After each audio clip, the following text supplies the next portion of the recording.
지금부터 2021년 5월 23일 일안교회 주일 예배를 시작하도록 하겠습니다. 우리 다 함께 조용한 기도로 나아가시겠습니다.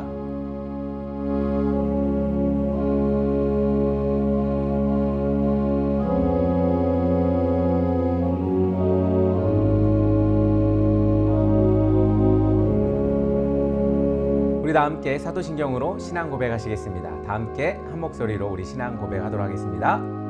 전능하사 천지를 만드신 하나님 아버지를 내가 믿사오며 그 외아들 우리 주 예수 그리스도를 믿사오니 이는 성령으로 잉태하사 동정녀 마리아에게 낳으시고 본디오 빌라도에게 고난을 받으사 십자가에 못 박혀 죽으시고 장사한 지 사흘 만에 죽은 자 가운데서 다시 살아나시며 하늘에 오르사 전능하신 하나님 우편에 앉아 계시다가 저리로서 산 자와 죽은 자를 심판하러 오시리라. 성령을 믿사오며 거룩한 공예와 성도가 서로 교통하는 것과 죄를 사하여 주시는 것과 몸이 다시 사는 것과 영원히 사는 것을 믿사옵나이다. 아멘. 우리 이 시간은 세상의 언어로 하나님의 음성을 듣는 시간입니다. 우리 하나님의 음성에 귀를 기울이시기를 바랍니다.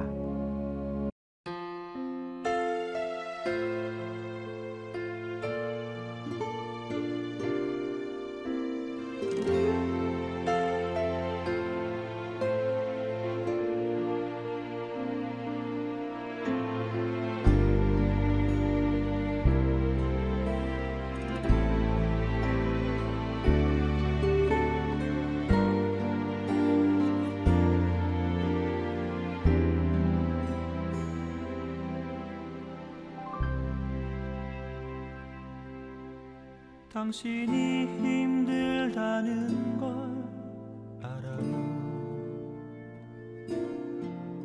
아픔이 너무 많다는 것도 위로하길 원해요. 감싸주고 싶어요.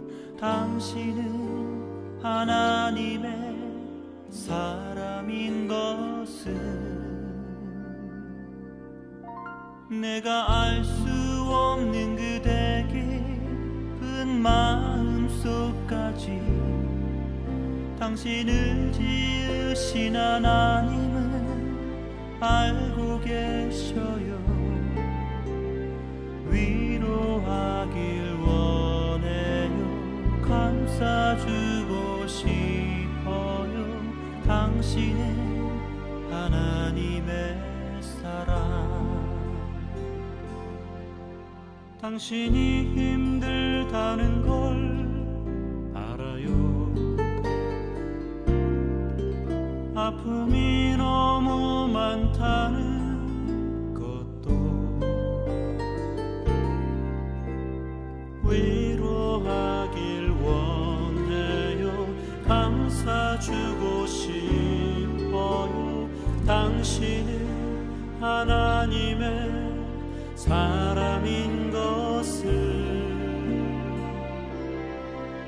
내가 알 수 없는 그대 깊은 마음속까지 당신을 지으신 하나님은 알고 계셔요. 위로하길 원해요. 감싸주고 싶어요. 당신은 하나님의 사랑.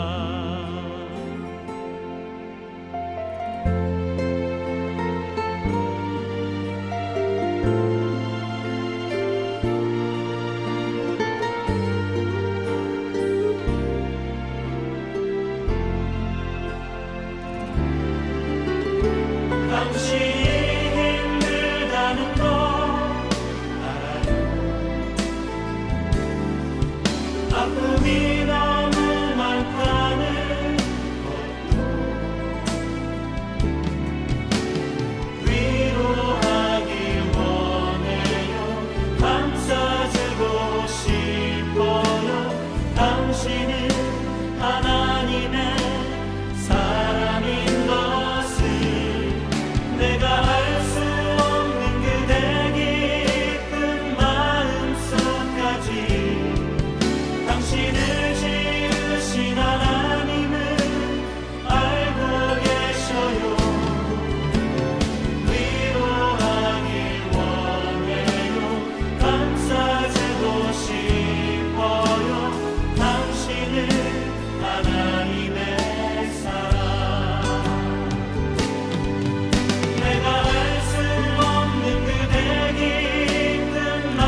하나님의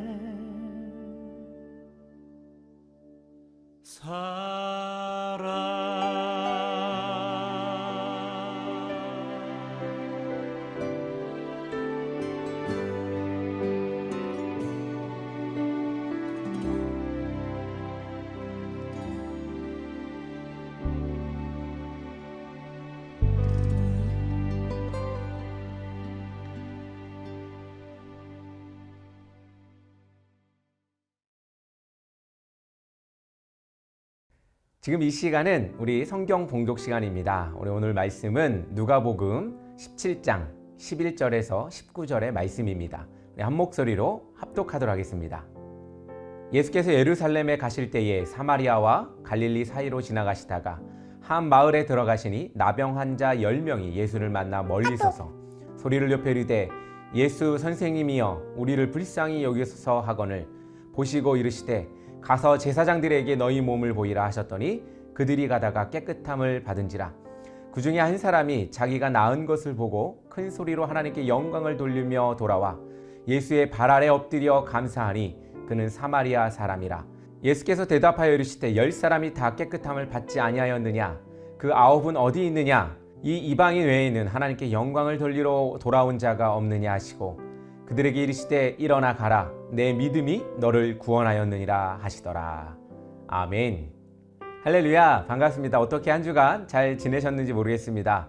5월달 날씨가 참 오락가락하는 것 같습니다. 덥다 추웠다 비가 오다 개었다가 여러 가지로 날씨가 참 심술궂다라는 생각이 좀 듭니다. 여러분들 이 환절기에 또 여러분들 건강 잘 챙기시고 또 오늘 예배로 함께 나가셨으면 좋겠습니다. 오늘은 누가복음 17장 11절에서 19절의 말씀으로 함께 나누려고 합니다. 감사로 믿음을 보이라 라는 제목입니다. 벚꽃이 만연하던 4월이 지나고 벌써 5월 중턱을 넘어 이제 하반기로 넘어가는 이제 곧 있으면 6월이 다가오겠죠. 벚꽃 축제가 끝나면 이어서 철쭉 축제가 있고 다음에는 장미 축제로 이어집니다. 이번 봄에는 철쭉도 벚꽃도 다 같이 펴서 모든 것이 빨리 지나가는 느낌이 듭니다. 아직 여유가 없으셨다면 우리 5월의 꽃 장미를 구경해 보시는 건 어떨까? 저 가는 것 같은데 빨리 가서 장미 구경하시기 바랍니다.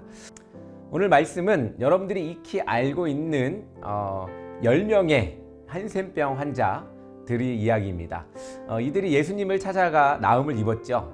그 10명 중에 한 명만 예수님께 돌아와서 감사의 마음을 표현하여 예수님께로부터 일어나 가라 내 믿음이 너를 구원하였느니라 라는 축복의 말씀을 듣고 그는 나음을 입고 또 기쁨을 얻었다는 이야기입니다.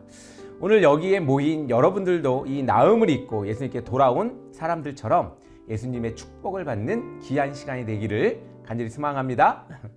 오늘 말씀의 제목을 감사로 믿음을 보이라라고 정했습니다. 우리 한번 같이 읽어볼까요? 감사로 믿음을 보이라. 이 5월은 가족의 달이기도 하지만 감사의 달이기도 합니다. 지금까지 살아온 세월을 뒤돌아보면 감사할 것이 참 많이 있습니다. 이상하게도 감사는 찾으면 찾을수록 계속해서 불어납니다. 더불어서 늘어가는 것은 후회와 미안함이 아닌가 또 생각해 봅니다. 감사한 것이 많으면 상대적으로 미안한 마음도 많이 들기 마련입니다. 왜냐하면 1대1 관계, 즉 주는 것과 받는 것, give and take, 이 감사보다는 상호적이기 때문에 만족함이 있는 것입니다. 그런데 일방적으로 받을 때나 큰 것을 받고 작은 것을 줄 수밖에 없을 때 상대적으로 생기는 감정이 바로 감사입니다. 이럴 때 우리는 미안한 마음이 듭니다. 만약 이런 마음이 들지 않는다면 아마도 정상은 아닐 것입니다. 예를 들어 사람이라면 부모님에게 감사를 해야 합니다. 부모는 자식에게 모든 것을 주지 않습니까? 그런 부모에게 감사해야 하는 것이 마땅합니다. 또 스승은 제자에게 자기의 지식을, 요즘 지적 재산이라고 그러는데 이 지식을 가르쳐 주지 않습니까? 자신이 가진 것을 아낌없이 주기 때문에 제자에는 스승에게 감사를 해야 합니다.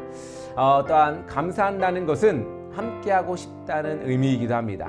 우리는 때로 감사를 표현하지 않아 분쟁이 생길 때가 있습니다.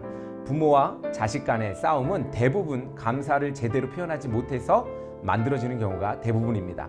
부모는 자식에게 최선의 것을 다해서 주려고 했고 또 노력했지만 자식은 그것에도 만족하지 못하고 화를 내거나 다른 것을 요구할 때 어떻게 생깁니까? 분쟁이 일어나게 됩니다. 말이 좀 거창하지만 달라고 쪼를 때 주지 않으면 뭐 화가 난다는 이야기겠죠.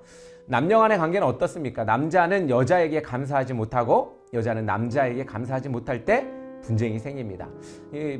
며칠 전이 부부의 날이었죠. 부부의 날 때 참 그런 생각을 참 많이 했습니다. 서로 주지 못하면 서로 감사가 없다면 참 분쟁이 많이 일어나는구나. 이처럼 모든 인생이 불만이나 분쟁은 감사하지 못함으로 나타납니다. 여러분, 우리 감사하며 살아가기를 간절히 소망합니다.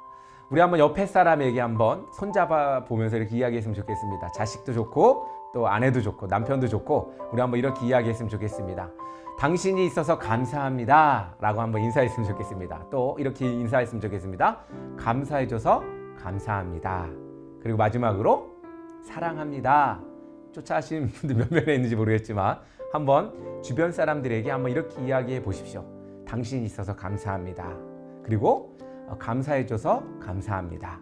그리고 사랑합니다. 오늘 말씀은 우리에게 감사란 어떻게 해야 하는가를 말하고 있습니다. 우리는 앞에서 감사에 대해서 정리해 보았습니다. 그런데 이런 감사의 감정을 어떻게 표현하느냐에 따라 그 감사의 가치는 달라질 수가 있습니다. 신앙인으로서 감사의 가치를 가장 가치 있게 만드는 것은 무엇일까요? 첫 번째로 삶 속에서 감사를 발견해야 합니다. 신앙인으로 산다는 것은 무엇일까요? 각자마다 생각하는 참 신앙인의 모습이 있을 것입니다. 저는 이 신앙인, 성도 뭐 이런 이야기를 참 많이 합니다만 항상 이런 이야기에는 가치가 있는 것 같다는 생각을 해봅니다. 특히 오랜 시간 신앙생활을 하신 분들이라면 신앙인이라면 어떻게 살아야 할지 더 잘 알 것입니다. 그럼에도 우리는 계속해서 신앙이란 어떤 것인가를 고민해야 합니다. 왜냐하면 우리가 완벽하지 않기 때문입니다. 그렇습니다. 우리는 완벽하지 않기 때문에 실수도 할 수 있고 넘어질 수도 있습니다. 아무리 완벽하려 해도 우리에게는 흠이 있기 마련입니다. 다시 말해서 우리는 신앙인으로서 살려고 해도 우리에게 비신앙적인 삶의 요소가 삶 속에 이곳저곳에 남아있는 것입니다. 그렇기 때문에 우리는 계속해서 참 신앙인의 모습을 찾아야 한다는 의미입니다. 이것이 신학적인 용어로 성화되어 간다라는 것입니다. 성화되어 간다는 것은 무엇이냐면 우리의 부족함을 알고 계속해서 변화를 추구하는 것입니다. 이 변화를 이끄는 것은 삶 속에 우리의 삶 속에 내재되어 있는 모든 어려운 것들 가운데에서 감사하는 것입니다. 다시 말하지만 삶 속에서 감사하는 것, 이것이 바로 성화되어 가는 것입니다. 성화의 과정은 교회에서만 있는 것이 아니라 삶 속에 있습니다. 내가 생각하고 말하고 행하는 모든 것이 교회에 국한되어 있지 않기 때문에 우리가 하루하루를 살아가는 모든 과정 가운데에 즉 삶 속에서 성화의 과정이 있어야 합니다. 그 과정이 바로 날마다 감사하는 것입니다. 우리에게 주어진 것이 사막 한가운데에 주어진 만나뿐일지라도 우리는 감사해야 합니다. 매일 그것이 우리에게 주어질지라도 우리는 감사해야 합니다. 그래야 우리는 더 큰 것을 볼 수가 있습니다. 우리에게 주어진 모든 삶 속에 감사할 것을 찾으시기 바랍니다. 하나도 없다고 생각할지 몰라도 여러분들이 찾는다면 감사는 발견하게 될 것입니다. 그리고 하나님께 감사하십시오. 비록 찾다가 못 찾으면 지금 우리가 살아있음에 또한 감사하시기 바랍니다. 숨쉬고 있음에 감사하시고 비록 마스크는 썼지만 우리가 이렇게 숨쉬고 있음에도 감사하시기 바랍니다.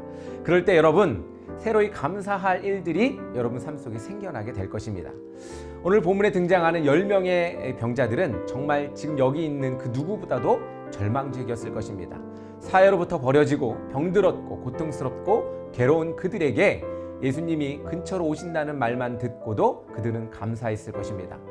저는 그렇게 느껴집니다. 정말 아무것도 감사할 것이 없고 현재 아무런 변화가 없는 상황에서 그들은 작은 소망으로 예수님이 오신다는 소리에 얼마나 감사했을까 하는 생각을 해봅니다. 감사에는 항상 따라가는 게 있죠. 바로 기대입니다. 사랑하는 성도 여러분, 예수님은 지금 여러분들 옆에 그리고 여러분들 안에 계십니다. 얼마나 감사한 일입니까? 낙심하고 계시다면 내 안에 예수님을 발견해 보시기 바랍니다. 지금 풀리지 않는 여러분들의 문제가 여러분들 모두 지배하는 것 같이 느껴질지라도 여러분 함께 하시는 예수님을 찾아보시기 바랍니다. 힘든 일이 있다면 여러분들 옆에 예수님이 계시다는 것을 날마다 상고하시고 생각해 보시기 바랍니다. 생각만 해도 여러분들 감사하지 않습니까? 또한 기대가 되지 않습니까? 절망 가운데에 예수님이 찾아오신다는 소식을 들었던 이 10명의 이 한센병 환자, 여러분들 그들의 마음과 지금 여러분들의 마음이 얼마나 차이가 있습니까? 아마 여러분들 비슷하지 않습니까? 절망 속에 또 어려움 속에 보이지 않는 캄캄한 어둠 속에 있을지라도 그 가운데 우리 기대하시고 또 예수님의 소식을 들어 감사하는 여러분 되기를 간절히 소망합니다. 두 번째로, 믿음은 아직일 때 빛이 납니다. 오늘 본문에 오직 한 사람, 예수님께 돌아온 사마리아인은 특별한 인물입니다. 그는 사마리아인이었습니다. 그가 살던 곳은 접경 지역으로 유대인과 사마리아인이 혼합적으로 살아갔던 곳입니다. 10명의 병자들 중에 몇 명이 유대인이고 사마리아인지는 알 수는 없지만 어쨌든 그 중에는 유대인도 사마리아인도 있었음을 특정 지어서 사마리아라는 표현에 그것을 통해서 우리는 알 수가 있을 것입니다. 예수님은 이들의 외침을 들었습니다. 예수님 도와주세요! 라고 이렇게 크지 않은 소리로 불렀을까요? 아니면 아주 큰 소리로 이렇게 이야기하면서 외쳤을까요? 그리고 그들에게 가까이 다가가 말씀하시기를 어떻게 이야기합니까? 14절 한번 같이 읽어볼까요? 보시고 이르시되 가서 제사장들에게 너희 몸을 보이라 하셨더니 그들이 가다가 깨끗함을 받은지라. 이 이유는 유대인의 정결법인 이 레위기 13장에 잘 정리되어 있는데 그 당시 의사는 제사장이었죠. 그들이 진찰을 하고 그들의 소견대로 병이 나았는지를 판단하는 기준인 것입니다. 그래서 예수님은 그 10명의 병자들에게 제사장에게 가서 보이라고 말씀하고 있습니다. 예수님이 이 명령은 신학적으로 많은 이견이 있을 수 있는 명령입니다. 예수님이 율법적이냐 아니냐 하는 여러 가지 의견들이 있지만 우리가 볼 수 있는 것은 예수님께서는 10명의 이 병자들을 제사장들에게 확인받아서 완치하였음을 확증하라는 것입니다. 그런데 더 깊이 보면 알 수 있는 사실이 있습니다. 아직 이 병자들은 병이 낫지 않았다는 것입니다. 병이 낫기도 전에 제사장에게 보이라고 하는 것입니다. 이것은 정말 힘든 믿음을 요구하는 것입니다. 그러나 그들에게는 기대와 희망, 그것들이 있었습니다. 그래서 이 희망은 예수님의 말뿐이었고 믿져야 본전이라는 생각이 들었을 것입니다. 여기에는 예수님의 깊은 마음이 있음을 알 수 있습니다. 예수님의 능력이 없어서 그들을 보이시는 곳에서 고쳐주지 않은 것이 아닙니다. 또 제사장에게 모두가 보여야만 확증을 받을 수 있는 경우도 아닙니다. 왜냐하면 사마리아인은 유대인 사람이 아니기 때문에 그 율법에서 적용되지 않기 때문입니다. 그럼 왜 예수님은 그 10명의 사람들에게 제사장에 가서 보이라고 하신 것일까? 그것은 그들의 믿음을 보기 위함이었습니다. 이것은 테스트가 아닙니다. 시험하기 위해 행하신 것이 아니라 그들이 믿음을 가지고 가기를 바라는 마음이었을 것입니다. 또한 그들이 예수님 자신이 참된 생명의 구원자임을 믿기를 바라는 마음에서였을 것입니다. 히브리서 11장 1절에 믿음은 바라는 것들의 실상이요 보이지 않는 것들의 증거다 라고 이야기하고 있습니다. 그렇습니다. 믿음은 행함으로 이끌게 됩니다. 만약 몸이 아무런 변화가 없는 상태에서 그들의 믿음이 없었다면 예수님을 이상한 사람으로만 여겼을 것입니다. 그러나 그들은 자신들의 이 예수님의 말씀을 믿으면 나을 것이라는 것을 확신하였고 그것을 알았습니다. 이것이 예수님께서 그들에게 바라시던 믿음이었습니다. 사랑하는 성도 여러분, 오늘도 예수님께서는 계속해서 말씀하고 계십니다. 아직 빛이 보이지 않지만 나를 믿고 내 말만 믿으면 그 믿음을 가지면 내 행하는 일들을 볼 것이다. 그렇습니다. 사랑하는 성도 여러분, 우리의 믿음은 아직 빛이 없을 때 더 빛나게 됩니다. 내 안에 예수님을 향한 믿음이 끈을 날마다 새롭게 잡음으로 예수님이 행하실 일들을 기대하시기 바랍니다. 우리의 믿음 이전에 예수님은 우리를 향해 우리를 응원하고 계심을 잊지 마시기를 바랍니다. 셋째로, 감사는 예배로 가는 통로입니다. 예배의 목적은 오로지 한 가지의 목적만 있습니다. 여러분들 예배에 많은 의미를 가지고 계신데 예배의 목적은 딱 한 가지예요. 그 목적은 하나님께 영광을 돌리는 일입니다.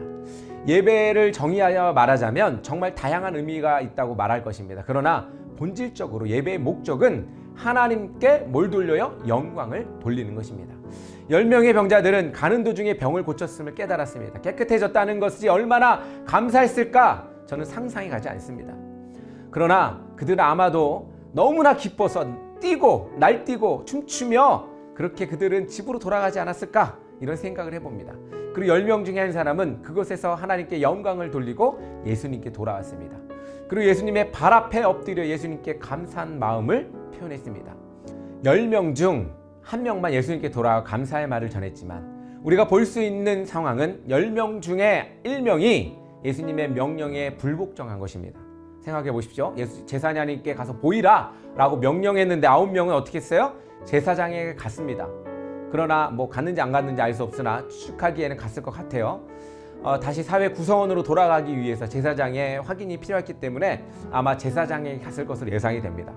그럼에도 불구하고 10명 가운데의 이 사마리아인 1명에게 조명이 비춰지는 이유는 그의 신앙의 주체가 나머지 9명과 차이가 있기 때문이었습니다. 그 행동에서 그 차이를 발견할 수 있습니다. 병고침을 받은 사마리아인은 병이 나음을 받고 예수님께 영광을 돌렸습니다. 그것도 아주 큰 소리로 돌렸다는 것입니다. 그리고 예수님을 찾아가 발 아래 엎드려 감사했습니다. 앞서 예배가 무엇이라고 했죠? 예배는 하나님께 영광을 돌리는 것입니다. 하나님께만 영광을 돌리는 것이 예배입니다. 예배는 하나님께 영광을 돌리는 것입니다. 하나님께만 영광을 돌리는 것이 예배입니다. 오늘 나온 이 사마리아 여인의 행동은 예수님을 하나님과 동일시함에 있습니다. 즉 예수님에게 보여지는 하나님의 모습을 보고 있는 것입니다. 사마리아인은 자신이 낫게 된 모든 원인이 예수님께로부터 일어났음을 알았습니다. 그리고 하나님께 영광을 돌리고 예수님을 찾아가 감사의 예배를 드린 것입니다. 감사는 예배를 이끄는 힘입니다. 감사를 통해 하나님께 나아갈 수 있으며 하나님께 영광을 돌릴 수가 있습니다. 오늘 이 사마리아 사람은 처음에 예수님을 만났을 때 멀리서 소리 질렀지만 병이 낫고 예수님 발 앞에까지 갈 수가 있었습니다. 10명의 병자가 나음을 입었지만 예수님 앞에 한 사람만 돌아왔습니다. 감사의 일들은 누구에게나 있습니다. 그러나 그 감사를 찾는 사람은 많지 않았습니다. 10명 중에 한 사람이 정말 감사할 일을 찾았던 것처럼 감사는 누구에게나 다 주어지지만 우리가 그것을 발견하는 것에 의미가 있습니다. 감사하는 사람이 예수님 발 앞에 엎드릴 수가 있고 정말 진정한 예배가 그 감사하는 마음으로부터 나올 수 있음을 여러분들 기억하시기 바랍니다. 사랑하는 성도 여러분, 우리는 날마다 예수님을 찾아가야 합니다. 그래서 예수님께서 따뜻한 목소리로 내 믿음이 너를 구원하였다라는 확증을 받으시기 바랍니다. 우리의 진정한 판단자이시자 확증자이시고 보증하시는 예수님께 찾아가 영광을 돌리고 그 발 앞에 엎드려 감사함을 드려야 합니다. 우리는 날마다 어디서든지 우리에게 주어진 하나님의 계획하심과 인도하심을 발견하고 인도하심에 확증하며 하나님께 예배하고 예수님 발 앞에 엎드려서 우리는 영광을 돌려야 합니다.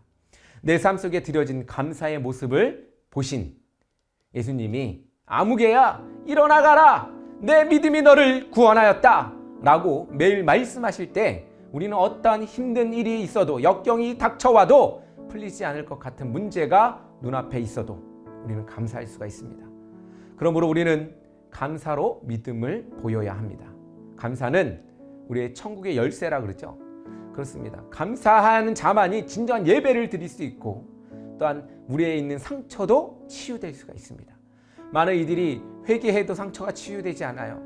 또 혹은 많이 울어도 울고불고 난리를 쳐도 마음이 후련해지지 않아요. 왜 그럴까요? 그것은 우리 안에 감사를 찾지 못했기 때문입니다. 사랑하는 성도 여러분, 이제는 여러분들 가운데에 감사함으로 하나님께 나아가시기 바랍니다. 그럴 때 우리에게 예배도 되고 또한 우리의 삶의 기쁨도 얻어지고 또한 고통의 아픔에서 회복될 수 있음을 여러분들 기억하시기를 간절히 소망합니다. 다 함께 기도하겠습니다. 사랑의 하나님 아버지 감사합니다. 감사는 끝없이 우리에게 주어지는 하나님의 요구인 것 같습니다. 아버지 하나님, 이제 우리는 감사함으로 하나님께 나아가길 원합니다. 날마다 우리에게 감사할 일들을 찾아 하나님께 아뢰고 하나님 발 앞에 엎드려 절하며 예배하는 그런 우리 되게 하여 주시옵소서. 천국의 열쇠를 쥔 우리는 감사하는 사람입니다. 아버지 하나님, 우리로 큰 하나님의 일들을 감당할 수 있도록 우리의 삶의 어려움을 극복해 나가며 날마다 감사함으로 주님 앞에 나아갈 수 있도록 인도하여 주시옵소서. 예수님의 이름으로 기도드립니다. 아멘. 여러분 반갑습니다. 감사하는 여러분들이 승리자입니다. 할렐루야. 강구하도록 하겠습니다. 이랑교회는 계속해서 온라인 예배와 또 오프라인 예배, 또 찾아가는 예배, 여러 가지 방향으로 예수님께 또한 하나님께 나아가고 있습니다. 여러분도 함께 동행해 주시고 함께 기억해 주셔서 영상 계속해서 봐주시고 또 함께 동참해서 마음을 같이 품었으면 좋겠습니다. 또한 이랑교회는 지역사회를 위해서 참 열심히 뛰고 있습니다. 교인도 많지 않고 또 그렇지만 여러 가지 일들로 이 지역을 위해서 또 열심히 나아가고 있습니다. 함께 또 지역을 위해서 나아가는 교회를 위해서 기도해 주시기를 간절히 소망합니다. 그리고 이제 많이 더워지고 있죠. 더워지고 또 비도 이제 곧 뭐 많이 내리는 시절이 올 겁니다. 여러분들 장마철 준비 잘 하시고 또 더위 준비 잘 하셔서 어려움 없는 또 여름이 또 기다려지는 또 그런 계절이 되었으면 좋겠습니다. 코로나로 참 여러 가지 힘든 상황에 있음을 압니다. 여러분들 힘내시고 또한 회복의 역사가 여러분 삶 속에 있기를 간절히 소망합니다. 우리도 함께 찬양으로 예배를 마치도록 하겠습니다. 다음 주에 또 만나 뵙도록 하겠습니다. 감사합니다.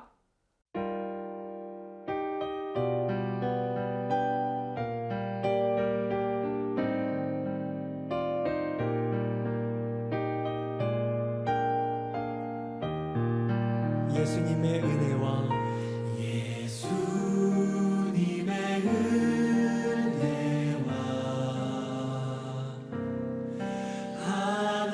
하나님의 사랑과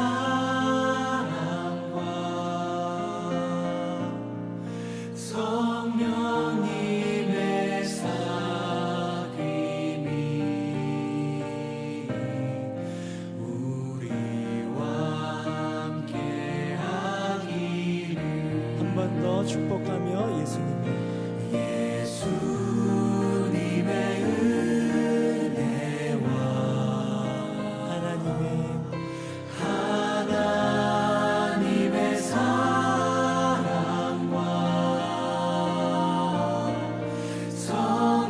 성령님의 사귐이 우리와 함께하기. 마지막으로 목소리 높여 예수님의 은혜와 하나님의 사랑과 하나님의 사랑과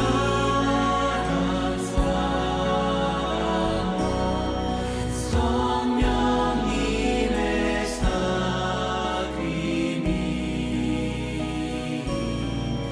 우리와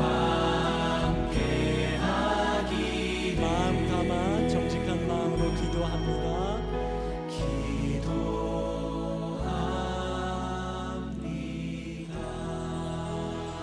우리 서로를 향해서 격려하시고 박수하시고 또 우리를 이끌어 주실 주님